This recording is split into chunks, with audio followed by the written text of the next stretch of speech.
महाराष्ट्र पशुसंवर्धन विभागाच्या 134व्या स्थापना दिनानिमित्त वाडगाव तालुका अलिबाग येथे पशुधन आरोग्य व मार्गदर्शन शिबिराचे आयोजन करण्यात आले।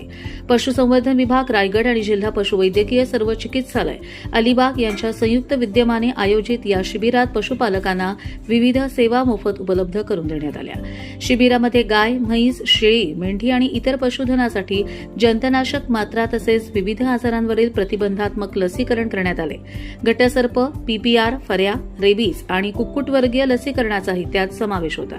याशिवाय जनावरांमधील वंध्यत्व, गर्भधारणेशी संबंधित समस्या आणि इतर आरोग्यविषयक अडचणींवर तज्ज्ञ डॉक्टरांकडून मोफत तपासणी व मार्गदर्शन करण्यात आले।